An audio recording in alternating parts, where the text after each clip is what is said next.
बरसों पहले शहर से दूर एक गांव में एक विशाल हवेली थी। कहते हैं उस हवेली को ठाकुर रघुवीर सिंह ने बनवाया था। हवेली जितनी भव्य थी उतनी ही डरावनी भी। ठाकुर का परिवार अचानक एक रात रहस्यमय तरीके से गायब हो गया। उसके बाद से हवेली वीरान पड़ी रही। गांव के बुजुर्ग बताते थे कि रात को हवेली की खिड़कियों से रोशनी झिलमिलाती दिखती है और किसी स्त्री के रोने की आवाजें आती हैं। पर कोई भी हवेली में जाने की हिम्मत नहीं करता था।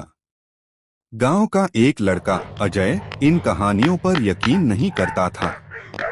वह हमेशा मजाक उड़ाता और कहता, भूत प्रेत जैसी कोई चीज नहीं होती, सब लोगों की कल्पना है।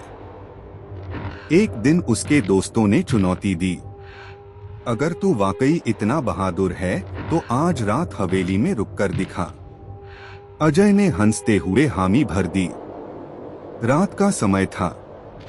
हाथ में लालटेन लिए अजय हवेली के टूटे फाटक से अंदर गया। चारों ओर घना अंधेरा और सन्नाटा फैला था। हवेली की दीवारें टूटी फूटी और दरवाजे चरमराते हुए हवा में हिल रहे थे। जैसे ही वह अंदर पहुंचा, अचानक ठंडी हवा का झोंका आया और उसकी लालटेन बुझ गई। अब केवल चांदनी की हल्की रोशनी हवेली के टूटी खिड़कियों से आ रही थी। अजय ने सीढ़ियों पर कदम रखा। तभी उसे लगा कि ऊपर से किसी औरत की धीमी हंसी आ रही है। उसने कांपते हुए ऊपर देखा। सफेद साड़ी में एक औरत खड़ी थी। उसके बाल खुले थे और चेहरा ढका हुआ। वह धीरे धीरे सीढ़ियां उतरने लगी। हर कदम पर पायल की खनखनाहट सुनाई देती।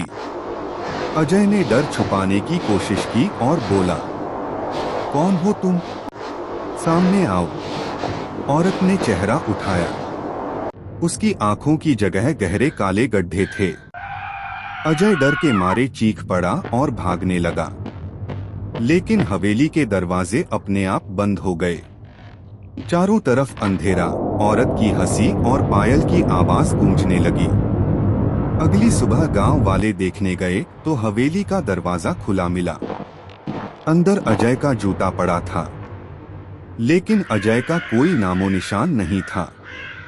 लोग कहते हैं कि उस दिन से हवेली में एक नई परछाई और दिखने लगी। सफेद साड़ी वाली औरत के साथ एक लड़के की चीख भी गूंजती है।